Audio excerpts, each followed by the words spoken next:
Have you ever wondered if your feelings are truly yours, or if they just the result of chemical process in your brain?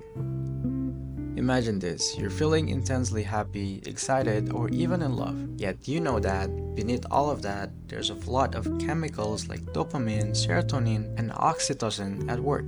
So, are these feelings real, or are they just chemical fooling you into thinking you feel something? I hate to break it to you, but what people call love is just a chemical reaction that compels animals to breed. It hits hard, Morty, then it slowly fades. It all began with the brain. Scientists have long known that emotions are deeply tied to the chemical reaction occurring within our neural circuit. For instance, when you experience something pleasurable, your brain releases a dopamine, a chemical associated with pleasure and reward. Similarly, oxytocin, often referred to as the love hormone, plays a key role in forming emotional connection between people. While biological factors like chemical signals play a significant role in shaping our emotional response, our feelings are also influenced by psychological factors. Our personal experience, memories, belief, and how we interpret situation all contribute to our emotional landscape. For instance, two people can experience the same event, but their emotional reaction might be completely different based on how they process that event. Take love for example. When you feel drawn to someone, it's not just your brain chemistry at play.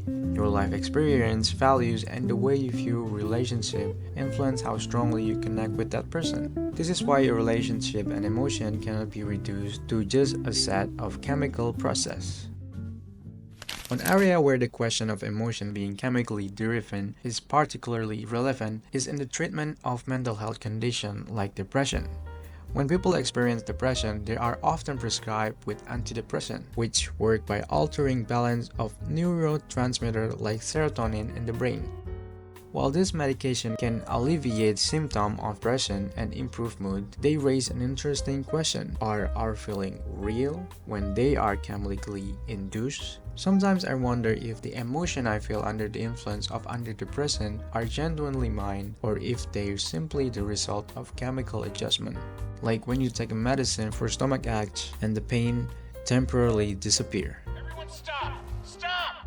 This brings up an important point. Are we truly feeling something when the brain chemistry is being altered, or is it more like masking a problem without addressing the deeper emotional or situation causes? The question of whether a feeling is real, if it's chemically enhanced, is complex and often debated in both psychology and ethics. Research suggests that antidepressants like selective serotonin reuptake inhibitor or SSRIs can help people who struggle with an imbalance of serotonin, offering relief from the overwhelming feelings of sadness, hopelessness, or numbness that come with depression. But does that mean those feelings were real? Not necessarily.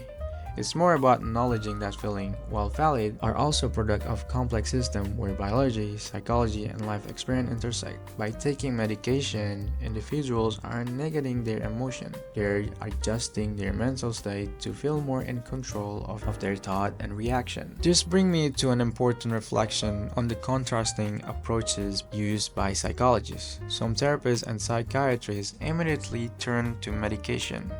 While this medication can prove relief, they often don't address deeper emotional cause behind a person's struggles. On the other hand, there are psychologists who believe that the feelings we experience, even when it's negative, are valid and important to process. They focus on emotional validation, encouraging people to experience and understand their emotion rather than simply medicating them away. A psychologist once told me, "Your feelings are valid. You don't need medication to deal with them. Just acknowledging that what you're feeling is real is the first step." This approach emphasizes that human emotion, anger, sadness, frustration, or even joy are part of our psychological experience and should be perceived consciously. While some may argue that medication are necessary intervention for certain medical health conditions, others stress that emotions should be respected and understood before any medical solution is considered. This doesn't mean that medication doesn't have its place in treating certain conditions. Rather, it suggests that we should balance our understanding of emotion with a holistic approach that looks at both psychological and biological factors. This brings us back to the core question. Are your feeling only chemical reaction? Yes and no. While chemical in our brain plays a fundamental role in shaping our emotional experience, they don't define the full spectrum of our feelings. Emotions are deeply tied to our individual experience, memories, and interpretation of the world. Biology set the stage, but our personal narrative writes the script. In the end, we can't separate the chemistry from the humanity of our emotion, just as medication can help restore balance when we're out of sync. We must recognize that our feelings, regardless of their origins, are real and valid. Whether we're feeling love, joy, sadness, or even despair, those emotions are part of the intricate web that make us human. So next time you're feeling something deeply, whether it's love, joy, or even pain, take a moment to appreciate not just chemicals at work, but the personal story behind those feelings. Because while chemistry might be the part of the equation, the full experience of what you feel is entirely yours.